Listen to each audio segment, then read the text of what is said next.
اعوذ باللہ من الشیطان الرجیم بسم اللہ الرحمن الرحیم اللہم صلی علی محمد وعلی آل محمد کما صلیت علی ابراہیم وعلی آل ابراہیم انک حمید مجید اللہم بارک علی محمد وعلی آل محمد کما بارکت علی ابراہیم وعلی آل ابراہیم انک حمید مجید۔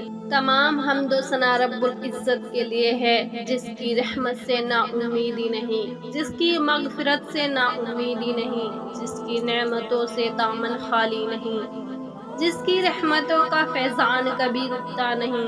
اللہ تو پاک ہے، تیرا شکر ادا کرتے ہیں اس اقرار کے ساتھ کہ تیرے سوا کوئی معبود نہیں۔ اے اللہ تو ہمارے گناہوں کو معاف فرما۔ اے اللہ ہم اقرار کرتے ہیں ہم بہت گناہ گار ہیں۔ اے اللہ ہم نے پوری عمر تیری نافرمانیوں میں صرف کر دی۔ اے اللہ تیرے احکاموں کو توڑا، تیرے پیارے حبیب صلی اللہ علیہ وسلم کی سنتوں کو چھوڑا اور مٹتے ہوئے دیکھا، لیکن ہمارے دل میں ذرا احساس نہ ہوا۔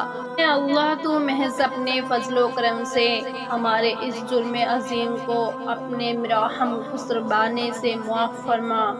اے اللہ جو تیرا حق ہے محض اپنے فضل و کرم سے معاف فرما، اور جو دوسروں کا حق ہے یعنی حقوق العباد کو اپنے ذمے لے لے۔ اے اللہ تو اپنے فضل و کرم سے ہم سب کو جنت الفردوس میں جگہ عنایت فرما، اور اپنے فضل و کرم سے ہم سب کا خاتمہ ایمان پر فرما دینا۔ اے اللہ ہم سب پر جہنم کی آگ حرام فرما دینا۔ اے اللہ جو لوگ تیرے دین کے بارے میں روڑے بنے ہوئے ہیں، ایسے لوگوں کو جلد سے جلد چھانٹ چھانٹ کر ہلاک اور ختم فرما، اور ان کو دنیا سے نابود فرما۔ اے اللہ تو دینی ہواؤں کو پورے عالم میں چلا دے، اور بددینی ہواؤں کے دروازوں کو بند فرما دے، اور اپنی رحمت کے دروازے کو سادہ فرما۔ اے اللہ ہم سب کی جائز دعاؤں کو قبول فرما، اور ہم سب کے مقصد میں کامیابی عطا فرما۔ اے اللہ ہم سب کو علم دین پڑھنے اور اس پر عمل کرنے کی توفیق عطا فرما۔ اے اللہ ہم سب سے جن لوگوں نے دعاؤں کے لیے فرمایا ہے ان سب کی جائز دعاؤں کو قبول فرما۔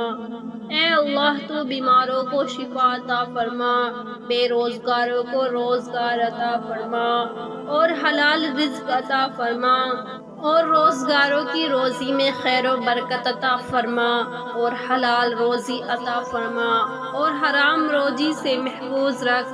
اے اللہ تو ہمیں پکا اور سچا مسلمان بنا، اسلام کو بدنام کرنے میں سے نہ بنا۔ اے اللہ تو ہمیں ہمارے بدعمالوں کے سبب ہمیں اپنے امتحان میں زیادہ ذلیل و زیادہ رسوا نہ فرمانا۔ اللہ تو ہمیں صحابہ والا ایمانی جذبہ عطا فرما۔ اے اللہ ہمیں صحابہ والی زندگی عطا فرما۔ اے اللہ وہ تیرے ہی دین کے لیے زندہ رہتے تھے اور تیرے ہی دین کے لیے مرتے تھے، ہمیں بھی ان کی طرح رہنا اور مرنا اپنے دین کے لیے نصیب فرما۔ اے اللہ تو ہمیں آخرت کی زندگی کے لیے متفکر رہنا نصیب عطا فرما۔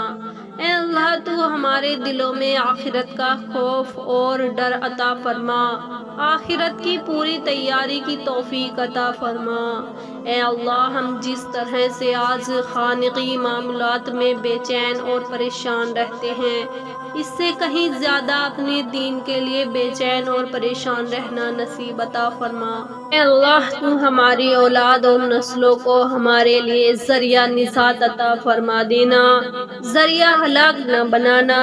اے اللہ ہم سب کی مغفرت فرما، ہماری نسلوں کی مغفرت فرما، ہمیں عذاب قبر سے اور عذاب حشر سے محفوظ رکھنا، اور آخرت کی رسوائی سے محفوظ رکھنا، حساب کتاب میں آسانی فرما دینا، نامہ اعمال داہنے ہاتھ میں عطا فرمانا، پل صراط کا راستہ آسان فرما دینا۔ اے اللہ مرتے مرتے وقت شیطان ہمیں طرح طرح سے بہکائے گا، نہ جانے ہمارے دلوں میں کیا کیا خیال پیدا کرے گا اور اپنی ہر ممکن کوشش ہمیں ایمان سے ہٹانے کی کرے گا۔ اے اللہ، اس کڑے وقت میں ہماری غیب سے مدد فرما دینا اور ہمارا خاتمہ ایمان پر فرما دینا، اور ہمیں منکر نکیر کے سوال کے وقت میں ثابت قدم رکھنا اور صحیح صحیح جواب دینے کی توفیق عطا فرما دینا۔ اے اللہ، تو قبر کو ہمارے لیے آرام بے رحمت کا ٹھکانہ بنا دینا۔ اے اللہ پروردگار عالم، میدان حشر میں جبکہ پورے حشر میں پوری مخلوق تیری پریشان ہوگی، پیاس کی شدت سے پریشان ہوگی، اس وقت سوائے تیرے عرش کے سائے کے اور کوئی سایہ نہ ہوگا۔ اے اللہ، اس وقت اپنے فضل و کرم سے اپنے عرش کے سائے میں جگہ عنایت فرما دینا اور جناب رسول اللہ صلی اللہ علیہ وسلم کے دست مبارک سے حوض کوثر پہ پینا نصیب عطا فرما۔ اے اللہ، تو ہماری دنیا بھی درست فرما اور آخرت بھی درست فرما۔ اے اللہ، تو صحیح معنوں میں نمازی بنا، ہماری نمازوں میں دھیان عطا فرما، ہماری نمازوں کو جاندار بنا۔ اے اللہ، تو سارے عالم کے مسلمانوں کو نماز پڑھنے کی توفیق عطا فرما۔ اے اللہ، تو ہماری جماعتوں میں قوت عطا فرما۔ اے اللہ، تو ہمیں کسی کا محتاج نہ بنانا۔ اے اللہ، ہم جب تک اس دنیا میں ہیں اسلام پر قائم رکھنا، اور جب خاتمہ ہو تو ایمان پر خاتمہ ہو۔ اے اللہ، تو ہمارے ان تمام دعاؤں کو اور حاجتوں کو جناب رسول اللہ صلی اللہ علیہ وسلم کے صدقے میں قبول فرما۔ ہمیں ایسی معافی دے دے کہ ہمیں تمام گناہوں سے نفرت ہو جائے۔ آمین ثم آمین۔